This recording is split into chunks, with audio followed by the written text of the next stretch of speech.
Assalamualaikum warahmatullahi wabarakatuh. Salam sejahtera untuk kita semua. Salam Om Swastiastu, Nama Budaya, salam kebajikan. Terima kasih kepada Tuhan Yang Maha Esa atas nikmat dan karunia-Nya sehingga kita bisa berkumpul di kembali kesempatan ini.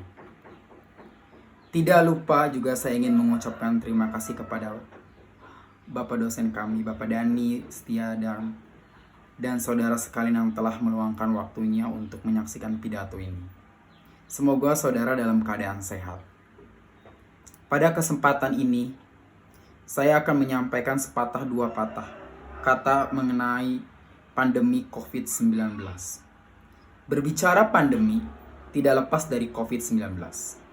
PPKM, jaga jarak, memakai masker, menerapkan protokol kesehatan, dan sebagainya. Hal tersebut tentu sudah tidak asing lagi di telinga masyarakat Indonesia, sebab sudah hampir memasuki tahun kedua pandemi ini hadir di tengah-tengah kita. Saat ini hampir ke seluruh dunia sedang menghadapi tantangan yang tak pernah terbayangkan sebelumnya. Pandemi ini telah banyak merubah aspek kehidupan mulai dari pendidikan, ekonomi, dan spiritual. Dalam kesempatan ini, saya sampaikan terima kasih dan apresiasi yang tinggi kepada seluruh dokter, perawat, dan tenaga medis lainnya yang sudah berada di garda terdepan dalam pandemi ini. Kami tahu banyak hal yang kalian korbankan untuk melawannya. Kalian relakan waktu dan raga yang lainnya. Terima kasih pula pada mereka, para TNI, Polri, yang menjalani peran dalam menertibkan dan memastikan protokol kesehatan agar dipatuhi oleh seluruh masyarakat Indonesia. Tak lupa saya sampaikan terima kasih kepada Bapak atau Ibu Saudara yang telah tinggal di rumah. Karena dengan berada di dalam rumah kita semua telah berupaya memutus mata rantai COVID-19, penyebaran COVID-19. Dan artinya telah menyelamatkan banyak keluarga dari virus. Di Indonesia, COVID-19 telah menjangkiti lebih dari 1.300.000 orang sejak kasus pertama diumumkan pada bulan Maret 2020.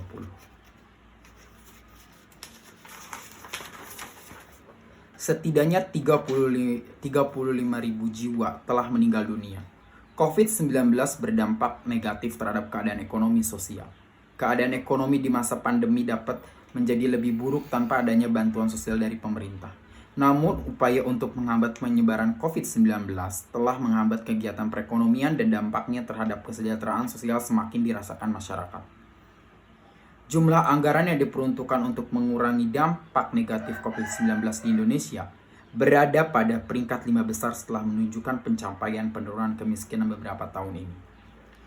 Pemerintah Indonesia telah mengeluarkan sejumlah paket stimulasi fiskal skala besar melalui program pemulihan ekonomi Indonesia atau disingkat dengan PEN.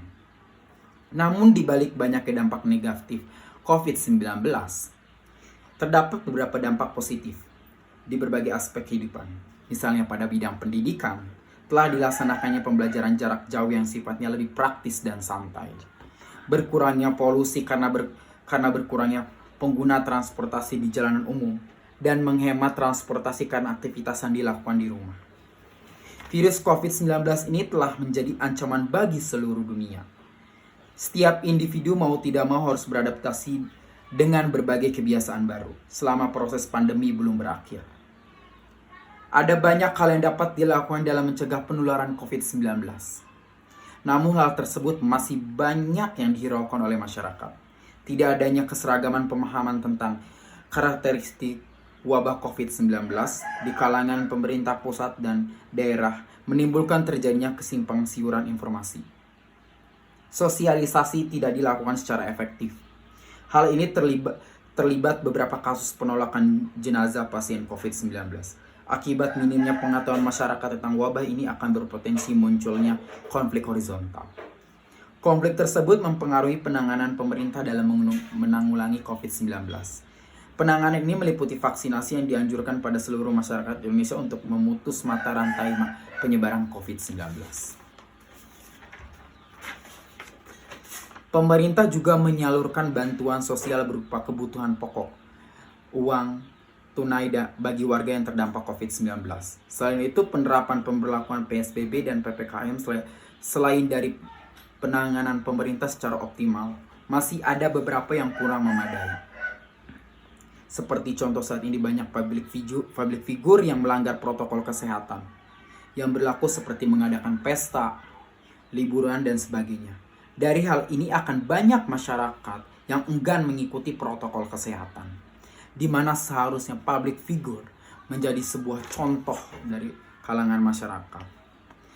Dan bergotong royong kita bersatu padu dengan melawan COVID-19 yang dapat kita atasi bersama-sama. Kita tidak sendiri, kita bersama dengan saudara kita di negara lainnya yang juga mengalami hal serupa. Tetaplah bersabar, optimis, dan disiplin. Dengan berada di rumah saja, jaga jarak, hindari kerumunan, rajin mencuci tangan, pakailah masker saat di luar bahkan di dalam rumah. Ketika disiplin itu kuat kita lakukan, kita akan kembali pada situasi dan kondisi yang normal, yang dapat bertemu dengan saudara, teman, kerabat, dan tetangga. Tetapi untuk saat ini, marilah tetap berada di rumah saja. Saya rasa cukup yang dapat saya sampaikan. Sebelumnya saya akan memberikan supaya masyarakat Indonesia tetap menerapkan protokol kesehatan yang berlaku. Pokoknya tetap menerapkan protokol kesehatan yang berlaku, seperti menjaga jarak, mencuci tangan, dan memakai masker. Saya ucapkan terima kasih. Sekian dan terima kasih. Wassalamualaikum warahmatullahi wabarakatuh.